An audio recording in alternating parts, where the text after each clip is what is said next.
Bruno just alone would deal damage. Bruno and Nolan, say goodbye to your front line. And you set up the Abyssum Strike, instantly they disperse, instantly never mind. I like this. I like this. I especially love it when they're giving some priority picks to, well, strong laners, especially on someone like Edward. I would have put it past him that he is looking to win this lane and win it hard. What is it called? Baka Renegade Cho? Yep. Baka Renegade. What does that mean? Comes from Baka Renegade To. It's something that he says, you know, it's like, oh, maybe it's Renegade, you know what I mean? You just change the To with the Cho. It's funnier now that I explained it. Maybe we will see Renegade just do exactly that. Pop off on the Cho.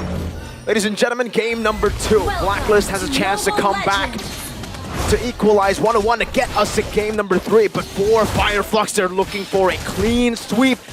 And now they're going to have to go up against a Nolan, Dairoth, and a Bruno. A whole lot of physical attack. Yep, Fire Flux Esports starting on their orange buff. And I like the fact that at least for Blacklist International, you know, it's the micros that make all the importance. They pull Apex 47 underneath the turret. They started off, Blacklist, they started off on orange. Oh my god, dude. It's a Purify Hilda.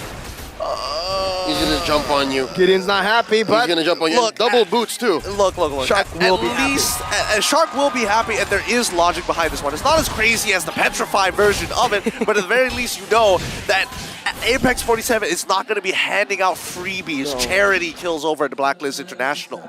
Something else to note. Alien on his Lapu is rocking Concussive Blast. So this just telegraphs one thing. He wants to get out of that lane as soon as possible. He knows that there's nothing that he can do if he stays with Edward. You know what reminds me of the Concussive Blast Lapu? What? Victor, BTK, if you remember, just goes full tank on the Lapu. Oh, he just does the same thing on the Cho too, right? Yeah, exactly. Full tank on everything. Yeah, that's right. In the XP.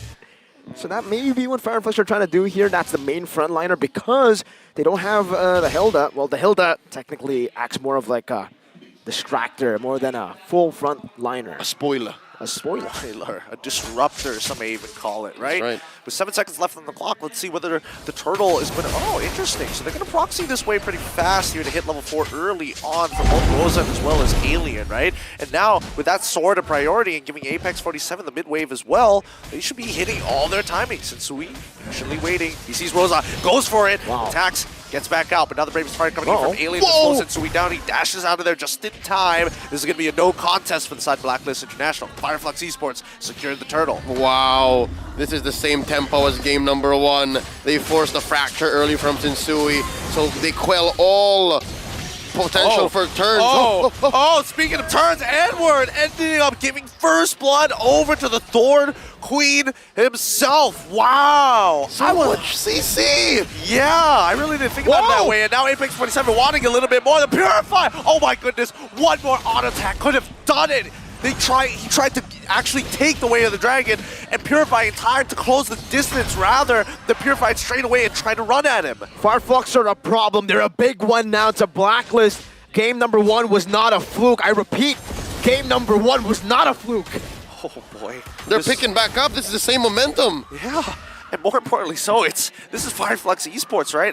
I was asking, hey, can they reach higher heights? And they've answered me quite handedly.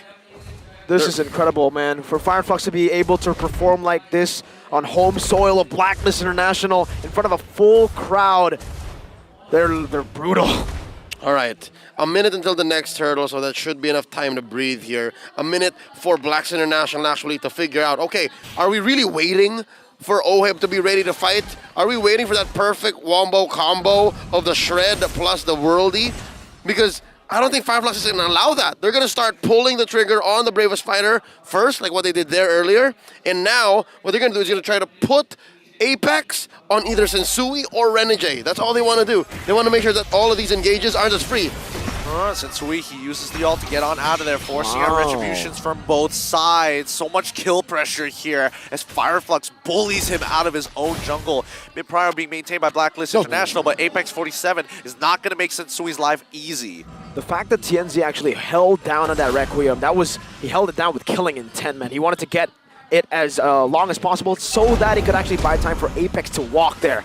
Unfortunately for him, the passive kind of ran out. Can't go for the Requiem knockup, and there's a dash for Sensui, but they're going for more now. Yep, spatial migration already landing onto Yue, but no full commitment here, especially without the Violent Requiem. I think at this point of time, right, for Blacklist International, they just need take their time, right? This is not the timing that they're looking for, unfortunately, and unless they're able to get some kind of lane advantage, I don't see them ever walking up for these turtles. And already, how far ahead Fire Flux is. They took the turtle, they already went for the lane swap. And this is what gives Fire Flux so much safety. I would say, the Irithyll. So safe. You can go with a heavy crossbow, even if you get CC Purify, you're already very mobile. And if Edward wants to jump like that, Sunshine will just say, nah, it's not happening, bro. It's all good. It's not even because they knew Apex was there. Apex was drawing a perimeter, and as expected, he was either going to keep tabs on Sensui or Renegade. One or the other. Oh, good kick coming in from the Hitman himself. Alien should be going down here, no problem. Here comes Rosa to try and save him, and honestly, not too bad.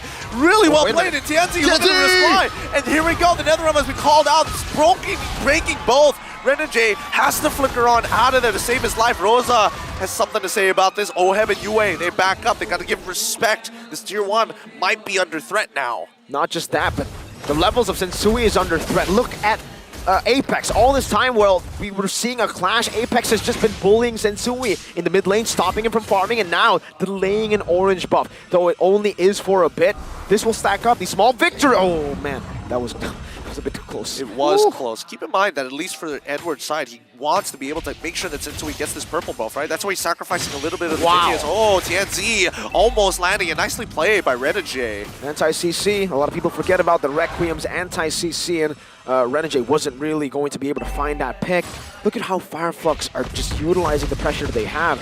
And Apex, he's chilling. He has a Purify. Even if he's going to be brought back, pops that in, gets out, gets through these bushes, turret up top with all the chaos, all the attention being brought to the bottom side. You're looking at the item game. You see your Oheb just a hair ahead of Sunshine. And down bottom, looks like Blacklist going to try to make a play.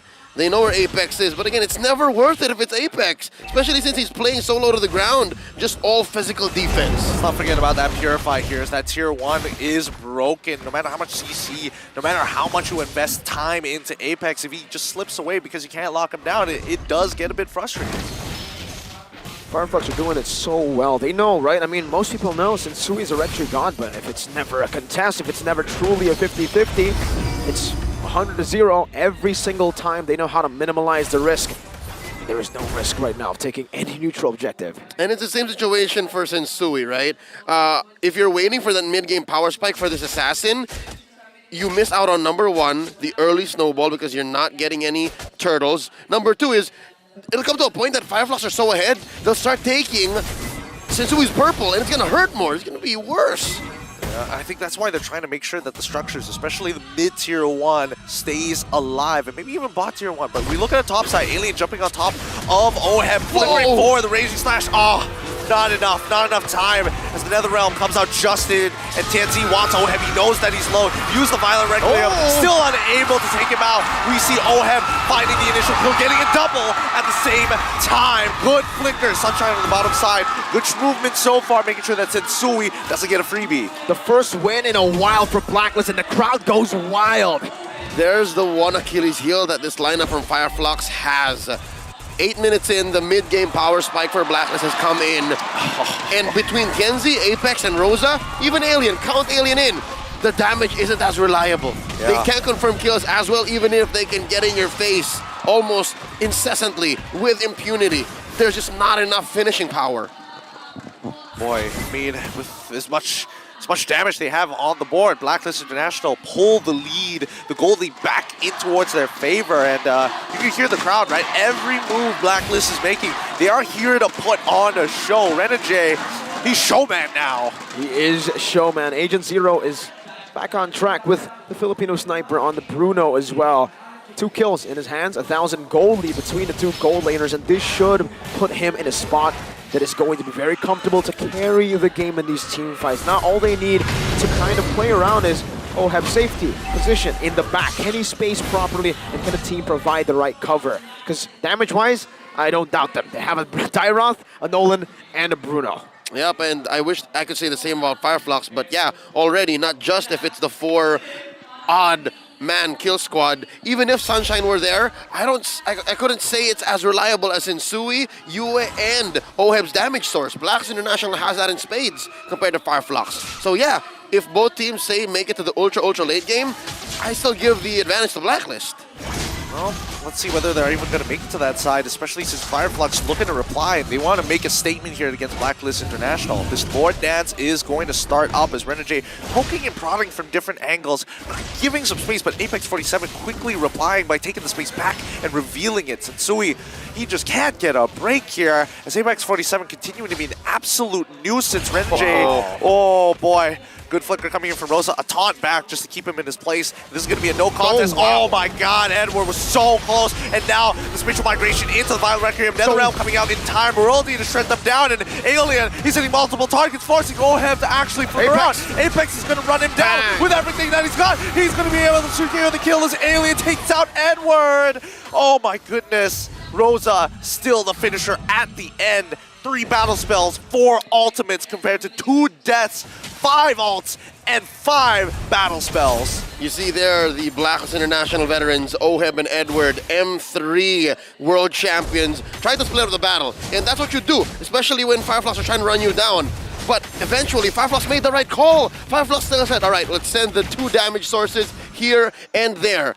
Alien, you do that. Sunshine, you're on this. Okay. It's Rosa who's gonna finish. And they eventually still found it, and that's why we're here now. That's why the map is all blue. Man, I gotta say, that was a very ambitious play that Edward went for, man. The Abyssum Strike Flicker. Against any other team, maybe he would have gone that, right? Because Sneaky steal. It looked like Fire Flux had it 100%, and maybe TNZ would not have used their retreat, and if he didn't, that would have been lethal. That would have been the play to make for BLACKLIST's comeback. But in the end, it just placed the whole team in a spot where they had to try to rescue Edward. And the whole team paid for it. Very costly mistake in the end that could have been a good play back into the game. Now, that gold lead that Bruno had, 1,000, it's down to 600. And Sunshine is getting to a point where he can deal as much, if not more damage, considering Fire Flux will have more cover, technically, with the offensive dive. What I'm loving is Alien's build, man. This is what you do. You just build all defense plus the Fury Hammer. Essentially, it's what you do on most XP laners of the same kit, right? In addition to that, you also have Rosa, who is now just understanding the fact that, hey, sometimes I don't have enough damage, I need to go build up now. That's a 5-man kill squad. Okay. The kill team decides to back off there. Kind of interesting to see them. Abort quickly, 55 more seconds. And if we're looking at damage dealt, 25,000 coming out of the side of OHEB, but overall, right, it feels like this back and forth between Fire Flux Esports and BLACKLIST International is highly dependent on only a couple of factors, and I feel like they know how to break out that NetherRealm, first of all, but what are the other factors that they're looking for? I think for now, it has to be why the damage hasn't really shown is because for BLACKLIST, OHEB's been hitting the frontliners. Meanwhile, for the rest of Fire Flux, they've been targeting OHEB, right? Maybe they do less damage because OHEB has less HP, but their target acquisition has been perfect. Fire Flux, the Apex Predator, just walks in, charges straight at OHEB, doesn't care who's in front, doesn't care who's coming to back him up.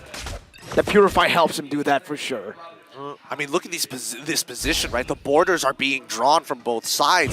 Fire Flux wants the top side of the map, and we see trying to get on top of Sensui for the time being. Is there punish? No punish. Sensui continues to chase towards TNZ's side. It's not looking good here. TNZ, oh, hold on. Renegade gets the initial kick, but now the follow-up Edward takes care of TNZ with the Abyssal. Wait, no, it's even better. They pull on backwards even further, and OHEB is able to peel for the time being. Alien has tried his best, and now all 5 of them make it out of there. Edward was able to actually pounce right on top of TNZ as he was trying to make it out with the second half of the spatial migration. All right, so now it's come to a point where BLACKLIST International is capable of overloading Apex. Apex was isolated, given that he was given the job to clear out possible hiding spots for BLACKLIST. Because again, I think Fire Flux Esports spelt it.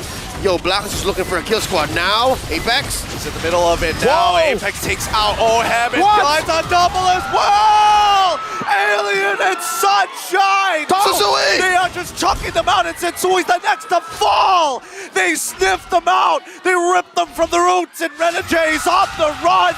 Give it to him, man. I mean, Renegade ain't gonna let it happen just yet. Run his life for hire. Right. That was a 3v5. That wasn't supposed to happen. There was no way that could have happened.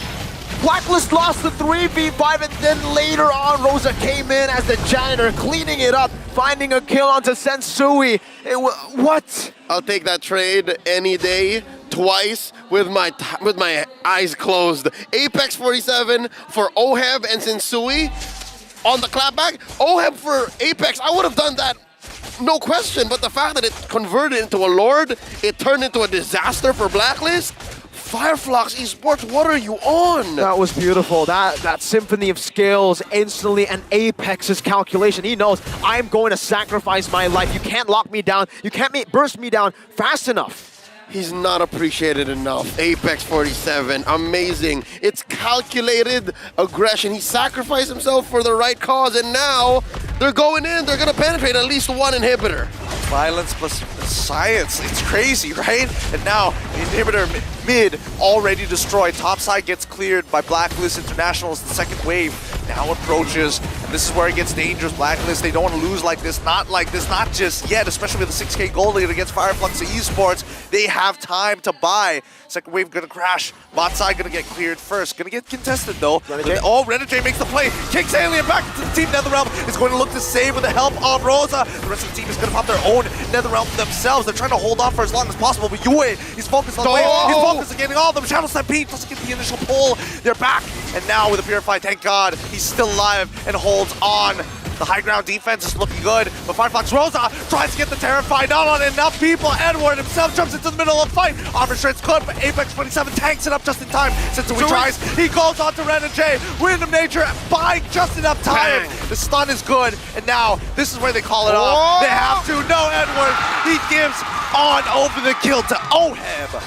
Well played by both these teams. Fire Flux get 3 base turrets, but Blacklist get a hit back in the game.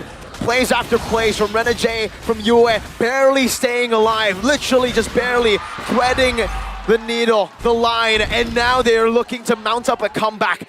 Little by little, slowly but surely, it's a turret in the mid lane falling down. There must have been a voice in Fire Flux Esports collective heads. 5 voices and all 5 players that saying, hey, maybe this is endable if you can force it. But just the same, it might have been the same calculation for Apex sacrificing himself. Violence plus science, it just wasn't going to work, especially since we're still looking at a big objective, that base. So with that said, Blacks International now, by shutting down Rosa, actually have a window of opportunity. They can now put a little bit more farm, not on Oheb, but on Yue. It's Yue who actually needs to build up. I think if they're able to find a way to bait Fire Flux Esports into an engage where they're all clumped up and Yue is able to Ghost Bursters the hell out of them, then maybe Blacks can turn this around. You're right, his damage is relevant. Now the only way that if they're going to bait it out is go into psychological warfare, right? I'm expecting all the recalls coming out from everybody. TNZ gonna get on out of there. Oh, Renegade tries to get him in the third hit, and G could know, but that's his flicker gone. Big resource done for. Fire Flux, let's look at the housekeeping. Bot side's already pushing in favor of Fire Flux. Top side in favor of Blacklist International. Mid is going to get cleared up, but Tansy finds the initial spatial migration, hitting only one. Oheb flickers out of there as NetherRealm saves his life. Renegade makes a play, but it's too late. Oheb takes out Alien. On the other hand, immortality for the side of Renegade. Yue dancing around as much as he can, but Sunshine is already with the crossbow. It's looking good. And now Apex, he doesn't want to finish it up, but it's Rosa again, flickering forward, taking out Oheb. And Sensui finds Yeti. Abysm strike from Edward. It doesn't matter though. Sunshine, so healthy, so strong, punishing Blacklist finally to close this out. No, it can't be. Sensui doesn't get it onto Apex 47. 2 members left, 2 agents to hold strong. Immortality from Rosa. They want the crystal to break. You can hear the crowd going. He gets Sunshine. They defend! Listen to that crowd! The rumbling is here! Blacklist International, hold on! The defense happens! Blacklist International, they're able to hold on with Sensui and Yue making a miracle play inside of the base. Now, the gold lead is irrelevant. Everything that has led up to this point is irrelevant. Only mistakes, only errors, and big plays left to make. And Blacklist, they're looking to blitz the Lord.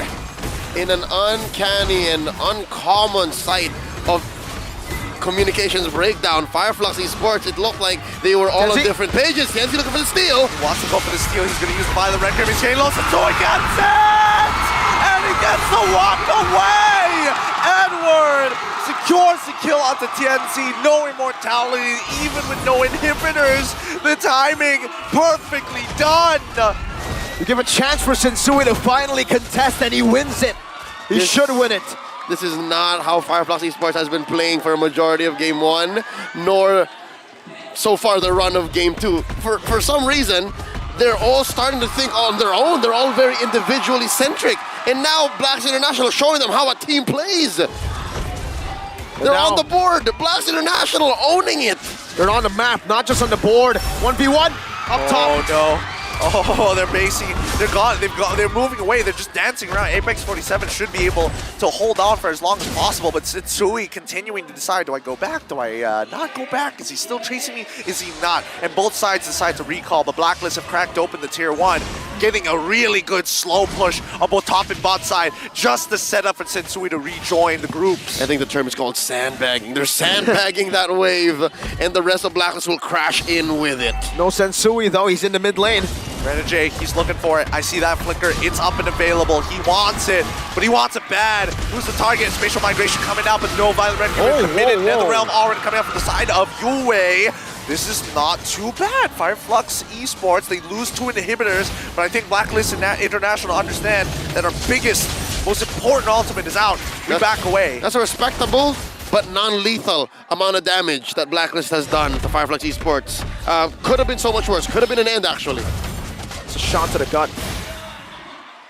Liver punch almost sometimes. That's right. It really keeps you in this moment, right? Took you down, almost found the Kimura, but you slip off. That's it. But honestly, I could not have put it in any better words here. But that's the thing, right? Each and every time, it's on a fine balance, a linchpin even. If Oheb is gone, if the NetherRealm is down, that's when you really have to start considering your options. That's why that final base defense coming up for Blacklist International by Sensui, after all that harassment, I feel like it's personal between him and Apex 47 right now. It has to be. The man's been following him all throughout the game. As soon as he picked Hilda, it started that way. It was personal right after that pick. Even more so after the Purify revealed to the rest of the team. Even for Gideon, that's personal, man. Hey, man, that's some old wounds already. You're going to keep on moving forward. Dust yourself up. I'm following the Chili's list of things to do when you're sad. But 20 seconds left on the clock for that Lord to spawn, and you can see just the footsies coming out from both sides, right? Looking for somebody to whiff, and then looking for the whiff punish immediately after. It comes down to the small wins they can look for around the map here, Leo, right? I mean, it comes down to wave manipulation at this point. The forced errors are the way to victory for both these teams, and Blacklist will have a tougher road because they didn't crack all base turrets, only 2. But at least what Blacklist can hope for is the fact that long lane isn't that lane that they didn't crack yet. Sensui's in trouble. Oh, just Rosa. Oh my God, man. And people are wondering, like, hey, man, getting the Necklace of Durance early on, especially when you have heroes that actually heal, but people still tend to forget about the scaling when you do actually have the Clock of Destinies. Whoa. What a position we're currently in, right? Blacklist International covering 2 fronts right now, not taking any aggressive routes, and Tianzi on the opposite side of the river in the bush. Slow push up top, and Fire Flux are looking to finally converge around the turret. The Lord. All right, it's getting low. Oh no, that's spatial migration already out. Renajay's looking for the initial kick and he finds it. They're looking to burst it down. Tensei still gets the Lord. NetherRealm to keep them alive. Oheb is still in trouble as Alien comes in with a raging splash. Alien takes him out. It's only a Fury Hammer, man. Sunshine is able to take out Edward in response. Renajay loses his immortality, flickers out of there. Conceal to continue the chase. The end game boss music is playing, and Rosa says, hello, it's me, the Thorn Queen! Here for a win, Fire Flux with waves, Rosa! Try it again, Sensui, he's going for another reset, he needs the energy, they're looking for the crystal, they're looking for the end, they're looking to make the statement! There we go! GG, well played, 2-0!